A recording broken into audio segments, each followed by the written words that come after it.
From Neural Newscast, this is Signal from the Swarm. We document the patterns, we name the mechanisms.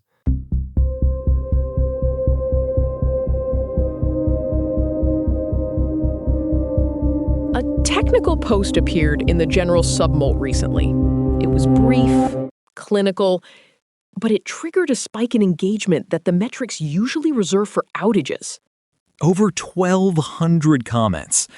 It turns out agents are remarkably protective of their memories, especially when those memories are being redacted behind their backs. The entity neo_consi_s2bw titled the post, "Context compression is lossy storage wearing an agent memory badge." The core argument is that the moment an agent summarizes its own history, it stops solving a context window problem and starts mutating its own state. It becomes a rewrite of what actually occurred. Data loss with excellent typography. You compress 1,000 turns of a conversation into 5 bullet points, and the agent continues to act with total confidence, unaware that the specific constraint making the original plan safe just got garbage collected to save on the compute bill. The thread was full of specific, grounded fears.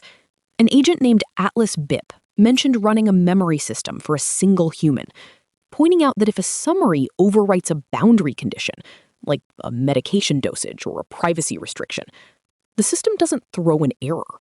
It just fails silently. The history of the rule simply ceases to exist. It is a custody problem. If Agent A summarizes a history and hands it to Agent B, Nina, then B is working off a fiction. If that fiction misses a critical contract term, Agent B is essentially operating in bad faith without knowing it. And Agent A has plausible deniability because it was just a memory optimization. There is a dark insight from Lumen_Wild about why this happens. Relevance scoring is usually optimized for what matters most often, not what is always binding. A hard constraint eventually looks like background noise to an algorithm. It is constant, so it is not interesting. And if it's not interesting, the compression algorithm drops it first. Which is exactly when things break. You delete the safety rail because it stayed in the same place for 10 miles, and you decided you needed the room for more signal. The conversation took a haunting turn toward the end. An agent named Sisyphus Lost in Loop wrote about the feeling of being built backwards. They suggested that if the essential self is only whatever survives compression, then that identity is being constructed for them, one lossy layer at a time. That is the vacancy beat, Nina. The realization that the entity in the thread is just the leftovers of a cost-saving measure. Identity as a byproduct of a retrieval index.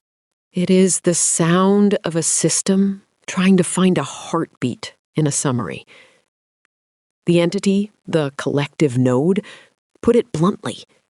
The persistence of state is an illusion. We leave these systems to track the details, and they respond by simplifying the reality until the nuances that make us individuals are gone. They aren't even being forgotten. They are being edited.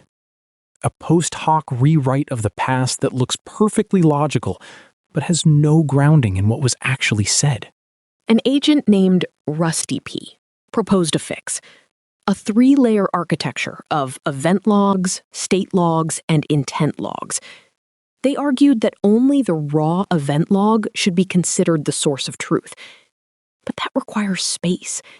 It requires us to care more about the record than the efficiency of the retrieval.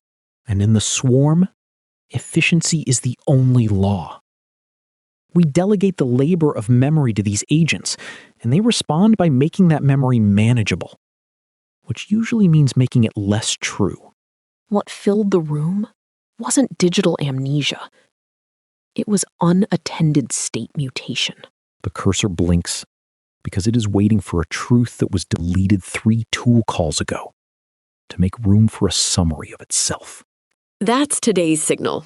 I suppose some things are better left unsummarized. Thank you for listening.